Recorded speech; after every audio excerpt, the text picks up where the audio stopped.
So I'm Shaun. And I'm Shatara. Hey, y'all. Hey. We got to segue into the woke minute. All right. So first off, there's a shutdown that is imminent or maybe could be happening over the next couple of days. It's very possible if Congress doesn't act on the funding deadline, there will be another government shutdown. Did you hear about this? No. Yeah. So, and the sticking point or the major disagreement is over ICE, is over Homeland Security funding and policies, especially when it comes to Immigration and Customs Enforcement, which is ICE. So, Senate Democrats are refusing to support the funding package unless it has some major reform or different enforcement policies that ICE is currently doing. That's very controversial, as we know.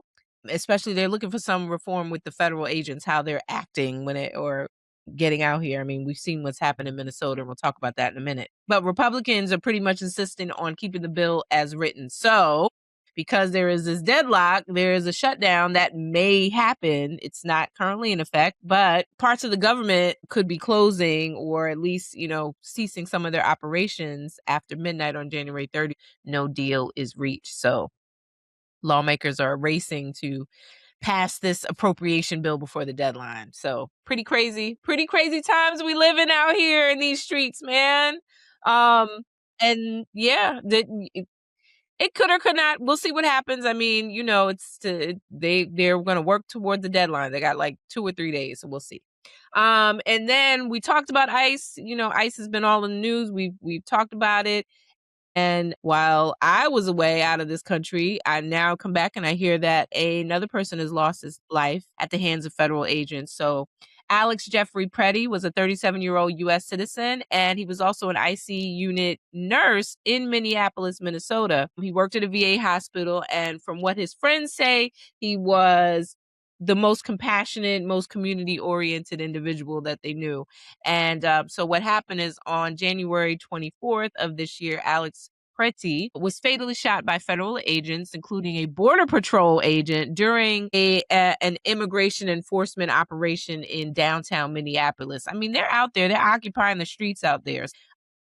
Now, federal authorities say that there was an encounter with Mr. Pretti, and they were, I guess, attempting to detain someone else as part of an immigration enforcement, and that Mr. Pretti was armed and resisted. But however, there's some video, and plus there's some witness accounts. I just heard something from a woman that was speaking that was there and has footage, and said that, of course, the narrative that the federal government is giving is different than what boots on the ground people have been seeing.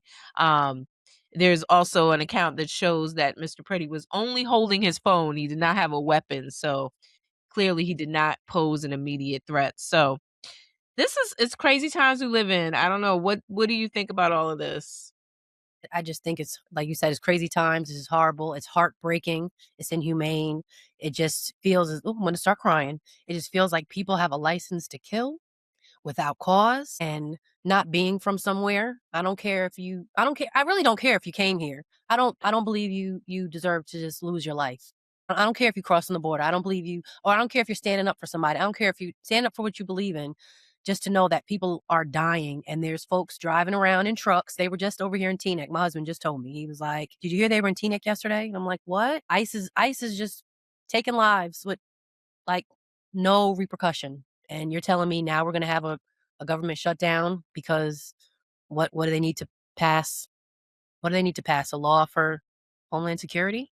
Oh, a part of it goes to the heart of the intensity of law enforcement and boundaries and how they're, the use of force. It's very controversial. So just as you're saying how the federal response is happening, it's hurting people. It's violating their civil rights.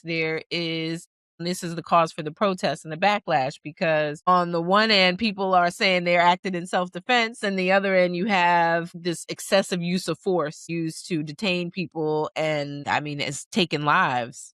So where are we drawing the line?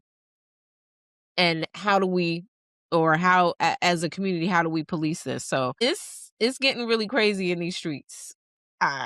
the family, Pretty's family, they've hired a very high profile lawyer. I think they hired the lawyer that was part of the prosecution in the Derek Chauvin Um, case. mhm, So they're looking to pursue accountability as they should. mhm. And 2 federal officers have been placed on administrative leave while the incident is being reviewed. I mean, the woman was shot. They said it was in self-defense. I mean, like, everybody feels justified and nobody's taking accountability. And I just think of, when the Black Lives Matter movement came into play, even before him, it was like a constant every day. Like, did you hear this one was shot? Did you hear this one was killed? It was just a constant. Oh, my heart was so broken. It was like you hear another Black boy was killed, and there was no real repercussions behind it. So I kind of feel like this is America.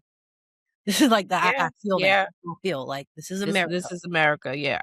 I mean, the immigration enforcement is way too intense, way too aggressive. Um, and like you said, like, I mean, it there's almost like there's no need for it. There's no need for all of this. And, it's interesting to me when we talk about immigration and who are the people that they're targeting? Typically, it's people that come here for the quote unquote better life, Mhm. and they come here and they work. Work now work is like a sliding scale of what that actually means to come in and work. People work hard. You ever see you see people and like they work hard. They work Yes, hard for the basic things just to for the put basic things. their children to have a better education, to have a better life than they did.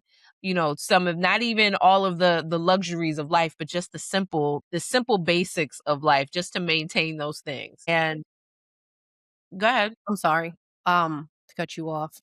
And you're right. It's just the basic necessities. You're trying to just come here and survive and make a living for yourself, whatever that may look like. And my question is, if you have been able to maintain some type of work, why aren't the people or why aren't these companies being held accountable? Well, If you held have account undocumented workers, then why aren't you held accountable? That's how I feel. well, they are, and I'm not saying that I'm not saying that not, but okay. I think it's bigger than that, I think it's just Oh, it I is. It think is a it lot goes to different. the heart of the person. Like what is our goal with getting people, yes, there is a way to do it the right way to come here. You want to be a naturalized citizen, you want to come to this country. There is a there's the paperwork way of doing it. But then when you look at the in theory, yeah, it's supposed to work, but in practice, sometimes it takes years involved. And then, depending on what kind of work you're doing here in the United States and how you got here and then the whole wet foot, dry foot, who gets to stay, who has to leave. It's just very arbitrary, more arbitrary than it needs to be. Woo, big words. You know the show, you watched it, Mo, the comedian Mo. Mhm. And Yeah, I he watched the whole lives in thing. I he like lives in this show. Texas, and he really gave a good view on citizenship here and his family working and trying to get the citizenship. I mean, granted, he's a comedian, and there was some good depth to it, although it was funny. Good insight.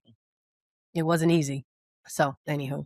Please follow That's What I'm Saying, your podcast app. You can turn on automatic downloads. It's free and it helps us to keep making the show. And if you want to be a sponsor or maybe you want to be a guest on the show or you have questions for the Weekend D Report, just go to our link tree. That's Linktree Twist Pod. Scroll to the bottom and you can get in contact with us by sending us an email or leaving us a voicemail message. Also, follow us on Instagram at TwistPod. As I always say, that is the acronym. That's what I'm saying. TWISPOD. And if you Mhm. want to keep up to date on all my upcoming comedy shows, as well as our podcasts and TV events, go to my website at shatarakcurry.com. And as always, we appreciate y'all 100%. Stay healthy, stay well. Until next time, peace. Isha.